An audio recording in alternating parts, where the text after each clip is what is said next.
You are listening to Plantastic Events Podcast, episode number 14.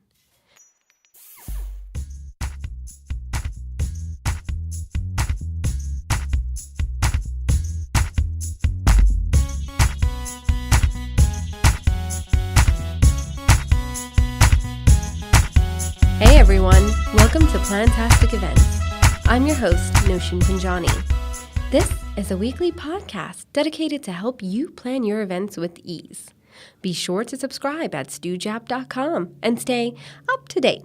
That's stewjap.com. Plus, you'll receive tons of resources, freebies, guides, and show notes.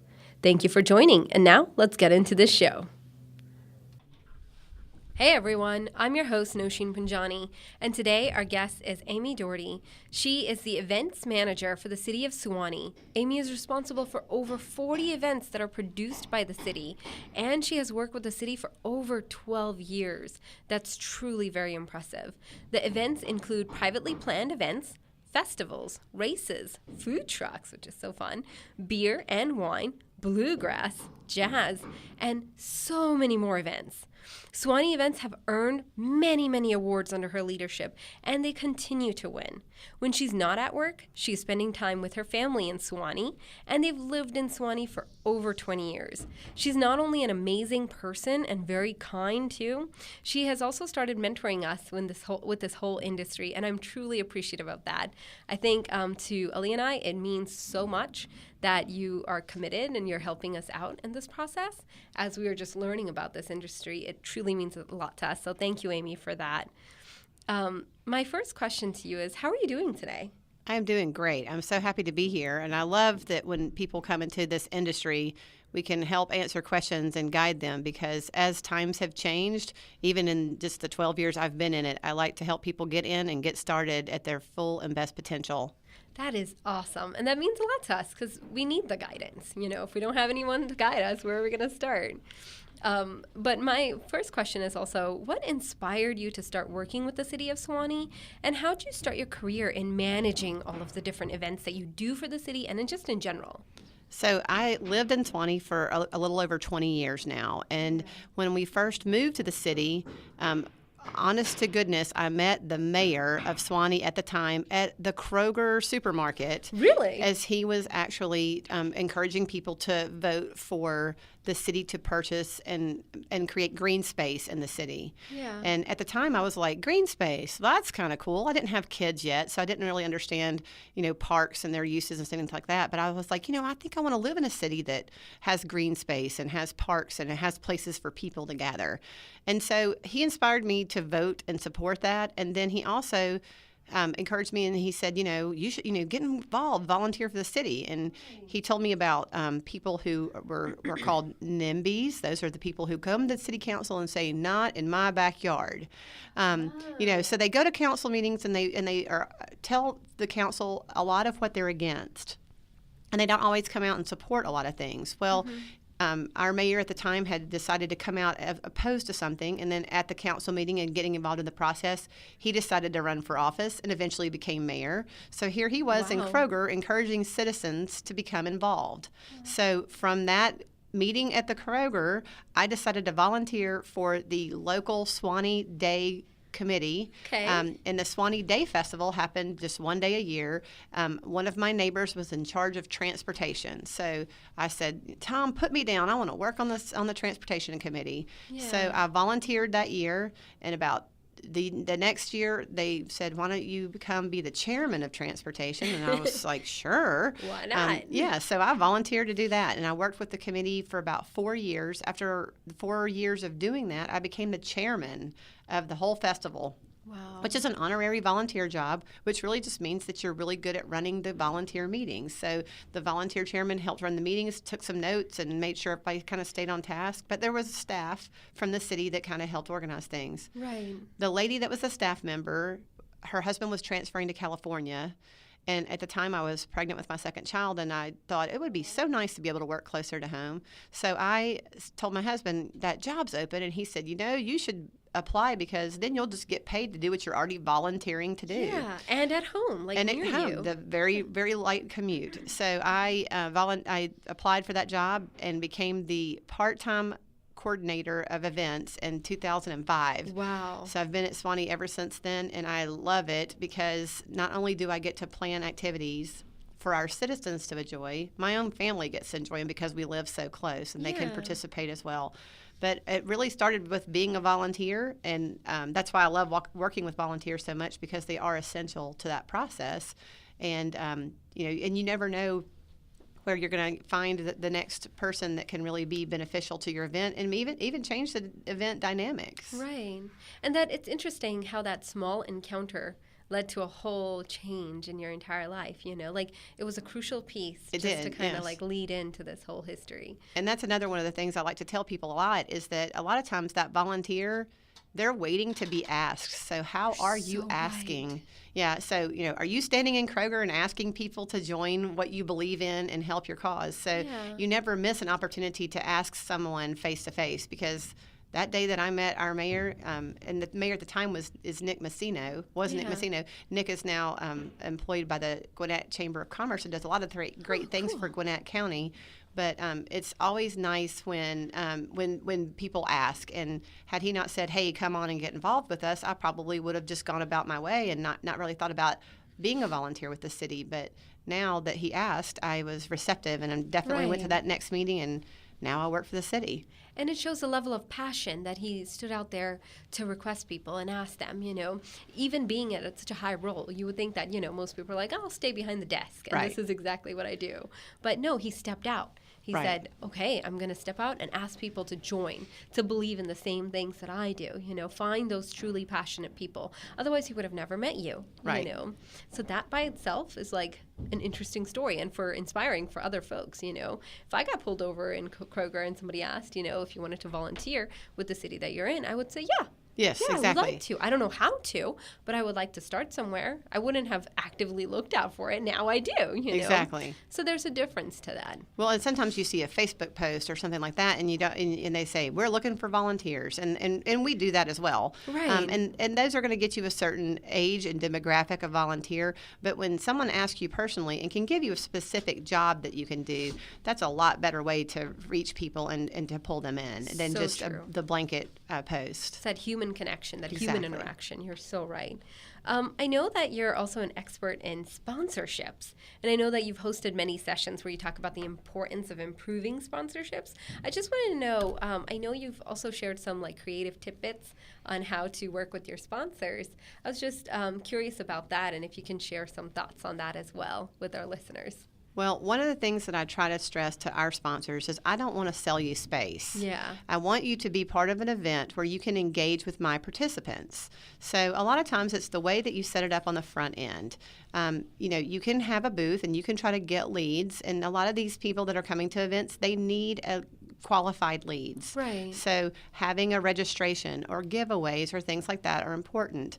But we are a very family-oriented community. So I usually tell sponsors when I'm talking to them, what are you going to do to engage maybe a child so that while the child is engaged, you can speak to the parents? So we often say, don't just stand at your table and give stuff away where people can get it and leave, but have a nice registration. Maybe it's a $100 gift card, and then that's a $100 investment for the sponsor. But at the same time, if I had a chance to win $100, but you wanted to know the last time I painted the outside of my home because you're a home improvement person, or you're wanting to know if my basement's finished or things like that. A lot of times we do have a lot, a home improvement sector of vendors and sponsors. So, they want to know those questions. Well, if you want a parent to have a chance to fill out a questionnaire of 5 to 10 questions, maybe you need to do something for their child to keep the child busy.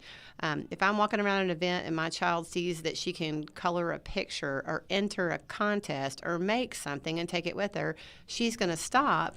Right. And if it's free, I'm going to let her stop, and even if it's stringing beads on a necklace, something that keeps my child entertained. But while my child's doing that project, I'm going to have a few minutes to talk to that booth. And maybe I didn't think about waterproofing a basement or getting carpet cleaned or things like that. But the longer you engage me, the more questions you can ask. And that goes for a lot of service industry type sponsors. But then also, you can ask me if my banking needs. What if I decided to refinance, or am I thinking I'll sell in the next 5 to 10 years of my house? So all types of people can get the questions of qualified leads answered if they can help do something to entertain those children. That is an interesting way to engage with them, too, because, I mean, if you just think about it, I'm just, like, imagining myself in that situation. If I'm walking through a different set of vendors and sponsors, if I have my child there with me, I would want to make sure that, like, my child is entertained first, Like, right. My priority is on my child, right? So, like, if you're able to engage with my child and make sure, like, something is there, yes. I suddenly can pay more attention to whatever else is around me, Right.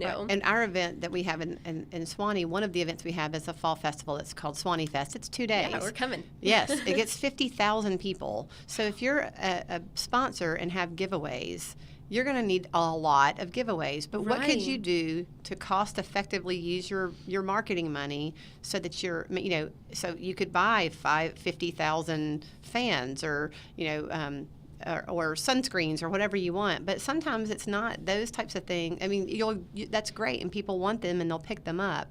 But you'll go through a lot of those. But then they'll walk away. But then they'll walk away, and you didn't get their information. But what if you did something fun or had them register for something that, they could register to win a TV or something like that. When I worked in a bank, one of the things I always wanted to do, and I never got around to it, was an idea that someone gave me was to take coins, like 2 rolls of pennies, and freeze them in water, and then go back and do a roll of nickels, and then freeze that, and so you're stacking up a big, huge ice cube that's got tons of money frozen in it, and then you bring it to your event, a big, huge block of frozen coins. So it doesn't have to be a lot of money. Maybe there is a couple of bills in it, but you just freeze a bunch of money in a block of ice, and then if you're a bank or a credit union or any type of mortgage industry person, you put that big, huge block of ice in a baby pool in front of your booth and let kids just rub on that ice to melt it, and then they get to keep the change that they find. But if a kid is, kid's going to want to do that. Oh my gosh, there's a quarter right there, and they're going to rub on that ice and melt it. Kids, I would. Yeah, I mean, you put a $20 or $50 bill in there, I might be down there trying to get that out too. But I mean, it can be fun, and then it doesn't have to be expensive. And yes, you may use $200 worth of change, but you could do $200 worth of change, or you could spend a couple $1,000s on water bottles. Yeah. But what you want is the chance to talk to parents and get the contact information answered. If you're, especially in the service industry, because sometimes I might not be thinking right now about retirement home or additional health coverage insurance, but at the same time, in the next 20 years, I'm going to probably need some of that. So plant the seeds early and often, and who knows if I might be able to pass that information on to somebody else to say, oh my gosh, there was a guy at Suwannee Fest and he said supplemental insurance for my parents or somebody else, and let me give you that contact information because I remember that guy from Suwannee Fest. Mm-hmm. So you never know where people are going to end up using that information and turning it into a really good lead for that sponsor. Wow. I think you just entered a whole new industry altogether. You should go into sales. I know. Well, I've done sales in my lifetime, but I also try to think like a sponsor. Right. Because as the person leading the festival, and I might be selling sponsorships, and that sponsorships money is important and critical to our budget. And if I could bring in several $2,000 sponsors, but if the $2,000 sponsors aren't getting qualified leads or don't want to come back the next year, then I haven't done a very good job. So if I can encourage my sponsors to be creative, create a good event for the family, and come up with the right giveaway to meet the needs of our attendees, and then also make sure that the leads they're getting are qualified. Mm-hmm. I might not need an air conditioner this year, but next year it could go out. My house might be getting older. I might not realize that my bathroom needs to be renovated until I go to Suwannee Fest and see all the pictures of all these new bathrooms that have been renovated. But our homes are getting older. Some of our neighborhoods in Suwannee homes are older, so it is time to update and change that bathroom and get rid of the brushed gold and stuff and change it to nicer new colors and all those seamless shower glass and all that good Make stuff. Make it look pretty, yeah. Yeah, but but you didn't really realize that was a thing that you could do, or maybe Right. you're needing to budget for it because now you realize, hey, I do want to do that, and I need to save some money to make it happen. So sponsors need qualified leads, and then we also need to make sure that we have interesting booths to get those people to us so that we can say, hey, are you thinking about updating your bathroom, or what about new shutters? What about finishing your basement? Are you having foundation issues? All those things are important and need to be addressed. And a lot of times maybe you don't know that they need to be addressed until somebody brings it to your attention. Exactly. I think that's the key point, actually, because most people don't like being sold to. Right. They don't like you selling something immediately or off the bat, But if you can engage with them to 1 to 2 minutes even, like Right. you try to pull in something, exactly what you mentioned, you have the opportunity to talk to them, Right. actually have a normal conversation. Just understand that maybe that you can remind them that these are issues that are happening with houses in the area, Maybe you might be interested in this. They might say, well, I might think about it, or I might be interested.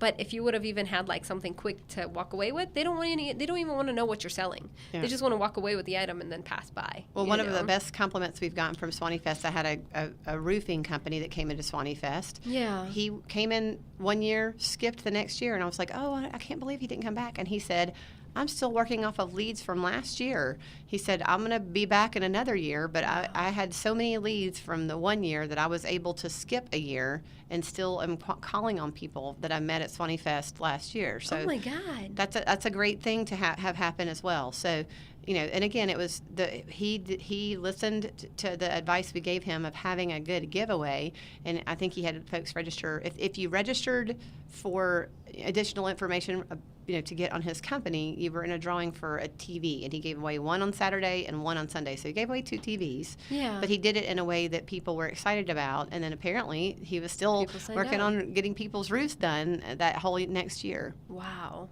that is impressive. Mm-hmm. I rarely hear those type of stories, actually, so it's good to know that, and for you to share that with others Right. that may find it useful as well. That's, helpful. What about before and after an event? Like you mentioned Swanee Fest, right? So you work with sponsors during the event to show them and guide them, that this is how you need to sell. Maybe these are the types of things you could do.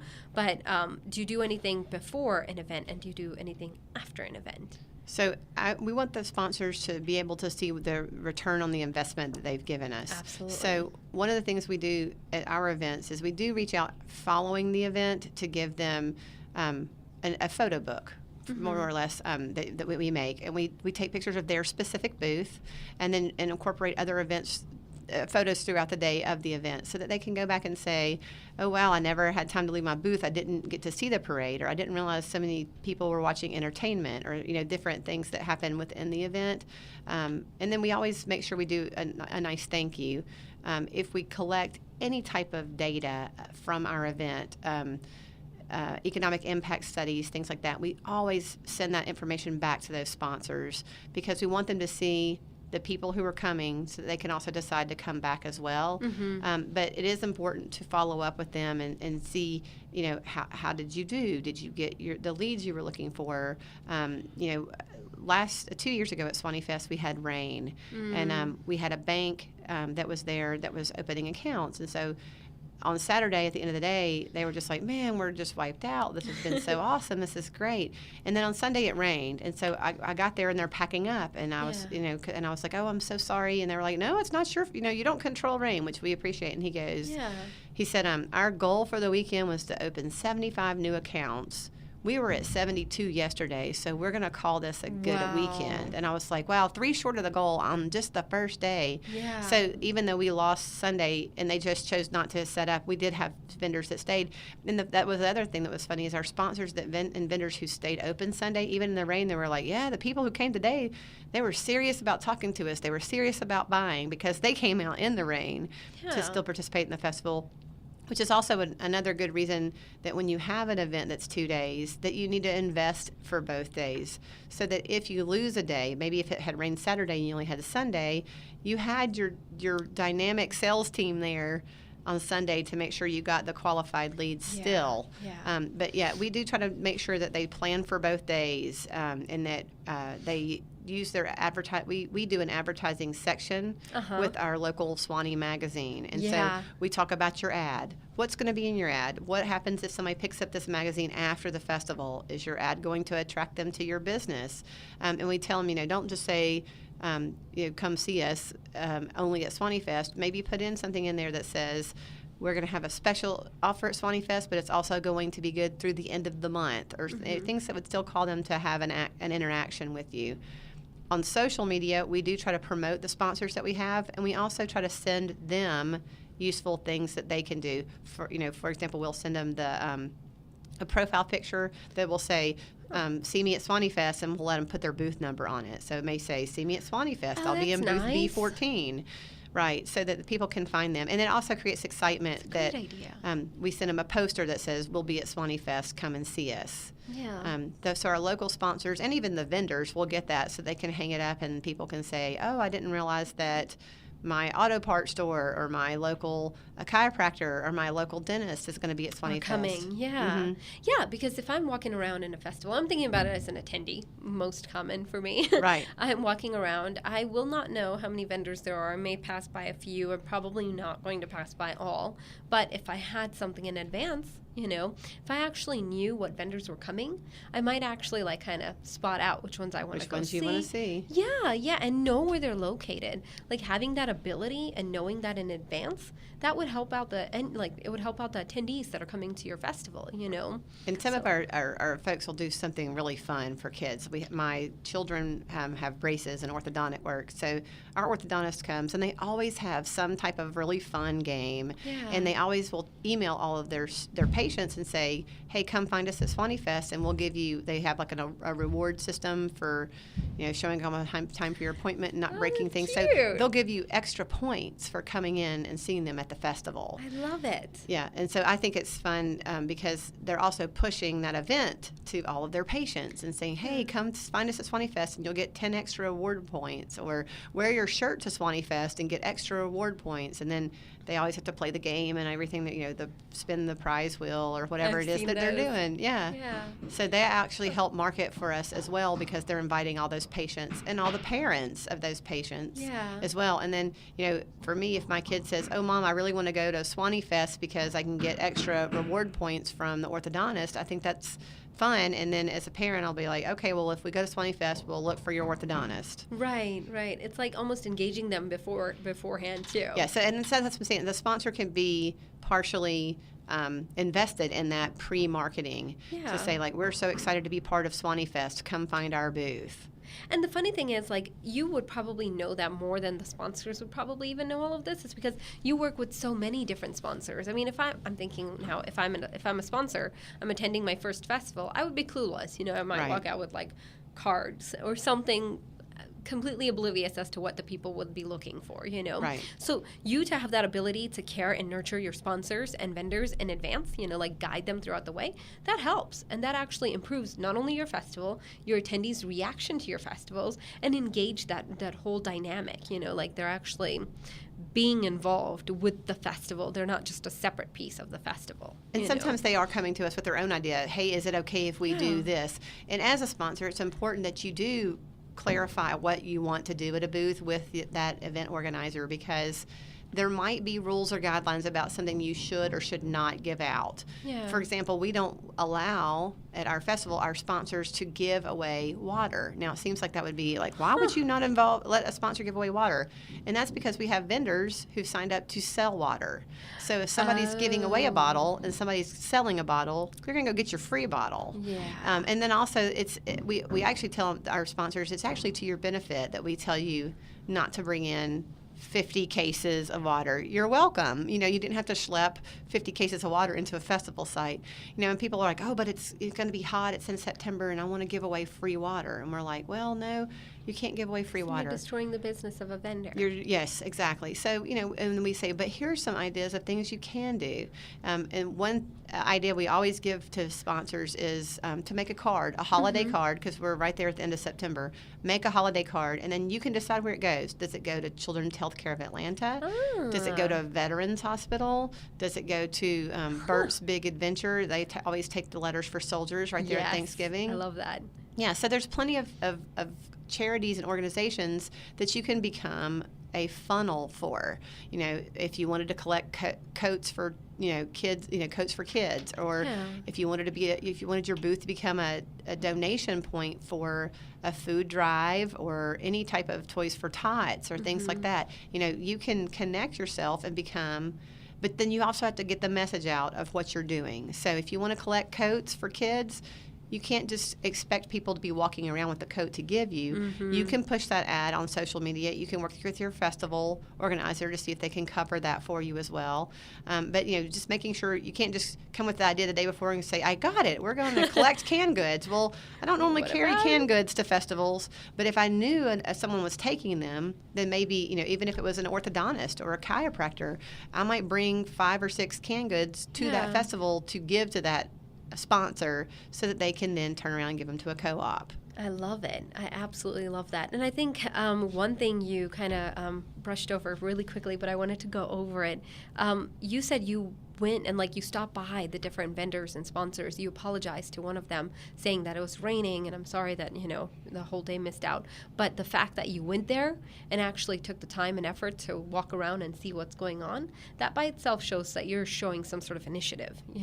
You're taking an active effort to see how your sponsors are reacting to everything. So yeah, we try, and we do have some volunteers that help facilitate those connections. I have a volunteer who helps me weekly to make sure that my sponsors have their brochures and that they're ready to sign up. And he will stay in an email loop with me if I need to, but he will drop information off to our sponsors and say, follow up with Amy. Don't forget, we'll sell out again, so you need to follow up with Amy quickly so she'll hold you a spot. But then he also, during the festival event, Mr. Paul Bevan, will actually go around to all of my sponsor booths and deliver a thank you gift, which is their beautiful. T-shirts. Yeah, it's their T-shirts, and it's the certificate of thanks and some trinkets and stuff we collect for them. We also put in our little bag for them the magazine or any type of any publication that we've done to show that we have publicized the event. They get to leave with that information in a bag. And then he also will help at the end of the event. We write thank you notes. Handwritten thank you notes are important to those sponsors or to the person that makes that decision to spend the money. We try to write a handwritten thank you note to say we thank you for being part of this event. And any type of early feedback we're getting, it was the best event ever. We had the highest attendance ever. Any of those types of things, we always put in that thank you note so people realize that they were a part of the success of that weekend. Wow. See that? I'm going to use those advice already. I'm thinking about that on my end, too. But I know that I also wanted to talk a little bit about Suwannee Fest and your upcoming events and festivals that you've got going on and that you're working with.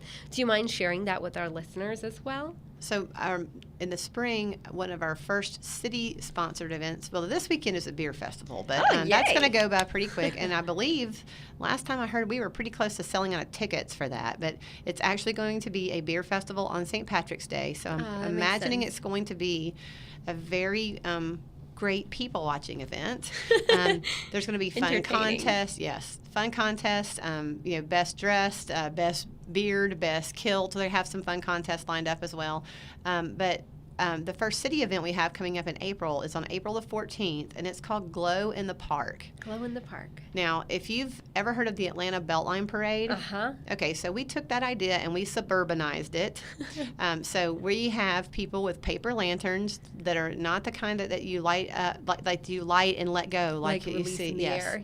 Not like that. But these are paper lanterns people decorate. They put them on a bamboo pole about 4 to 5 feet tall, put a light in them, an LED light in them, and then they glow. This is so cool. And we do a walking lantern parade at dusk around Town Center Park. And then we also have prizes for the lantern makers and the costumes that come up. And we had so much fun last year. Last year was the first year we did it. That's so cool. Yeah, we thought maybe 2,000 people would come and maybe 200 people would be in the parade. We were blown away last year with an attendance of about 7,000 and about 2,000 in the parade. So we can only imagine that the parade will be bigger and better this year. Yeah, for sure. And I'm going to be there too. I want to do this. This is exciting. And if you're worried about making the lantern, we have an art association, the North Gwinnett Arts Association, and they offer lantern making workshops. Oh my gosh. And there goes your phone. And then, so those lantern workshops you can sign up for, and they include the materials and the actual kit itself. Right. And so when you leave, you'll actually leave with your made lantern. That is so cool. I want a lantern. I'm going to go do this. Now, even better is the adult class. There's an adult-only class because it's going to be called Lanterns and Libations. So that's hilarious. We like to call it creative juice. But you can bring your own creative juice in the form of maybe beer or wine, and then you can also work on a lantern. And we've seen lanterns made into Minnie and Mickey Mouse. We had last year, I made one that looked like an owl. My youngest daughter, she probably made 3 or 4 different lanterns, but she made one that looked like an ice cream cone. She had one that was a big red ball, and she actually put yarn all over the top of it so it looked like spaghetti, and then she created a paper fork, so then her lantern ended up looking like a fork holding a meatball that had spaghetti on the top. It was awesome. Hilarious. Very creative. Oh no, now I'm nervous because it sounds like it's pretty intense, the lantern styles and unique. Yeah. And we even have our Swanee Town Center businesses get involved. Wow. And they'll make lanterns and hang them up, and this year we're going to have several contests. And we like to say, come to the park and take pictures of them and put the hashtag show us your globes. Yes, I was going to ask you about hashtags. Yes. So, okay. We like some good social media. So, and we don't take ourselves quite too seriously all the time in Swanee. So our big theme for this is come get lit with us. Oh, I love it. Yeah. So, but we have come get lit with us. We have a lot of fun, and that event even has a band that's called the Glow Band because we like a good theme. Right. And we're going to have fun. It's going to be April the 14th, and if you come to the event that night and don't have a lantern yet, we'll be selling lantern kits the day of, and you may not be able to get as fancy with the decorating. You might have some Sharpies and light, but we're going to have lantern kits on site. But the classes beforehand are great, and these days between Pinterest and YouTube and the internet, you can find any type of help to get a good globe made. Okay, awesome. And that again, listeners, is April 14th. April 14th, Glow in the Park. Glow in the Park. And the other one that you mentioned is also, when is that? Now we have our big August concert will be coming up too. Okay, yeah. The Beer Fest is actually this weekend, March the 17th. This weekend, But then in August we'll have our 15th annual summer concert, and it's going to be featuring the Gin Blossoms. And that's free. It's free and open to the public, but it's the 15th year we've put on a big August show, so we're excited about that. Okay. It is the August Concert and Wing Festival. Ooh. So, and that'll be, I believe it's August the 11th this year. Okay. So that's going to be fun. And then Swanee Fest is our big fall festival, and it'll be September 15th and 16th. And 16th, which I know of. Yeah. Yeah, we do, but between those dates, we have tons of movies and runs and other events. The Summer Farmers Market kicks off in May. Cool. So there's something to do every weekend in Swanee. If you go to swanee.com, check us out. And then Facebook and social media, we're all over Instagram and all over Facebook as well. And so if you follow us, it's just City of Swanee. I think on Facebook we're City of Swanee Government. Yeah. But we do post all of our information on our social media as well. Awesome. And we'll share some of the resources that you offer too, like all of those things that the dates or the times and all the different events that you host. We'll add them on our resources page too, just to make it a little easier and share with our listeners. So we'll share like on our social media sites as well, especially about your weekend, the Beer Fest that's coming up. Yeah, we're looking for volunteers. So if you want to come and can't get a ticket but think it would be fun to help pour and people watch, we do have volunteer opportunities still available. So go to, I think, SwaneeBeerFest.com is their website, and that's an event that somebody else produces and puts in our park. We just help them with their logistics. But SwaneeBeerFest.com, you can sign up to be a volunteer. You do have to be 21, and the volunteers have a lot of fun. They get some good food, and they get to, again, it's the best people watching you can ask for. Cool. Nice. And listeners, again, so do take the time out to go and check it out, and also try and volunteer if you can, because the opportunity is just wonderful. Having that ability to just enjoy the moment while you're there, and just enjoying people watching, as you mentioned. That by itself is pretty cool. I'm definitely going to attend a lot of your festivals just because it just sounds so exciting. Well, good. And getting an opportunity to learn about everything too. But my biggest thing, I wanted to let you know that it's just been an honor to have you, and my I'm so sorry about the noises because I think there's construction going on around the area. So I hope that didn't bother you too much. But it really means a lot to us and our listeners to have you on this show. You shared a lot of expert advice just based on your industry background, but also just having that, like, listening to you and listening to how you started it from a very passionate point of view, gives, like, it's almost inspirational for everyone else out there to have that ability. So thank you so much for sharing that with us. Thank you. Yeah. I'm happy to come back and talk about other topics. The events has so much in it, and I love to talk about it and share about it. So we'll have to come back and do some more talks later on. We're going to have you, right? Multiple times. Awesome. Thank you, listeners. Thank you, Amy. Thank you. Although the event industry includes a lot of stressful work and late meetings or late events, just remember that every event you help to bring to life creates memories of a lifetime for many people out there. Did you love this episode of Plantastic Events? We'd love for you to subscribe, rate, and leave a review on iTunes. Each week, we'll give a shout out to the Reviewer of the Week. Also, don't forget, we have resources available at stewjap.com. Thank you for listening, and I hope you'll join us next time. Goodbye.